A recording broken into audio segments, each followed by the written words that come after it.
Dobro večer, poštovani gledatelji. 19 sati, pratite Dnevnik N1 televizije. Iz Srbije oštre reakcije na obustavu dvojezičnosti u Vukovaru.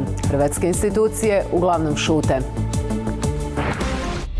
Gotovo godinu dana je prošlo od incidenta skidanja, a nakon toga i razbijanja dvojezičnih ploča u Vukovaru. Sada opet nove, stare svađe na relaciji Hrvatska-Srbija, a sve zato jer je Vukovarsko gradsko vijeće izglasalo izmjenu gradskog statuta po kojima nisu predviđene dvojezične ploče na gradskim ustanovama, institucijama, trgovima i ulicama u Vukovaru. Hrvatska strana prekinula je dvodnevnu šutnju na temu izmjene statuta o dvojezičnosti u Vukovaru, te najavila da će tražiti ocjenu ustavnosti ukoliko se pokaže da izmjene nisu u skladu s Ustavom. Mislim da u stvari je malo neprecizno govoriti o tome da je izmjenama statuta ćirilica izbačena iz Vukovara. Točno bi bilo da je ovim izmjenama statuta odgođeno uvođenje dvojezičnosti u grad Vukovar u nekim segmentima. No iz Srbije i dalje ne prestaju stizati kritike na račun Hrvatske, ali i Europske unije. I dalje se nadam i čekam da neko iz Europske unije nešto kaže po tom pitanju. Hrvatska je suverena zemlja, ali ovo su stvari o kojima mora da se govori. Jer zamislite situaciju da smo mi ukinuli, evo ovde, kao što vidite,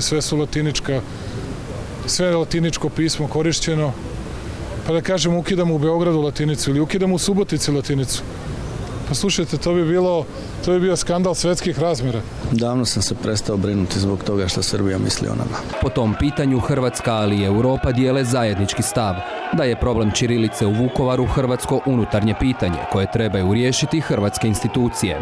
Začudo, Branimir Glavaš, nepravomoćno osuđen za ratne zločine, smatra da se moglo doći do zadovoljavajućeg rješenja za obje strane, samo da je bilo više razumijevanja. Mi u tome nismo vidjeli i stvarali nikada nikakvi problem 97., 8., 9., 2000. godine, dok sam ja bio župan, nikome ne bi trebala smetati ta dvojezičnost. Vijeće srpske nacionalne manjine u Vukovaru najavilo je da će u petak raspravljati o žalbi Ministarstvu uprave na izmjenu statuta. Da bi se onda u ponedjeljak da se zaštitimo možda od mogućih posljedica da ne istekne 8 do 10 dana, koliko otprilike mi mislimo da imamo na to da uputimo zahtjev Ministarstvu za zaštitu zakonitosti ili da stavi to van snage ili da uputi prema Ustavnom sudu. A pitanje jezika i pisma nije samo hrvatski problem.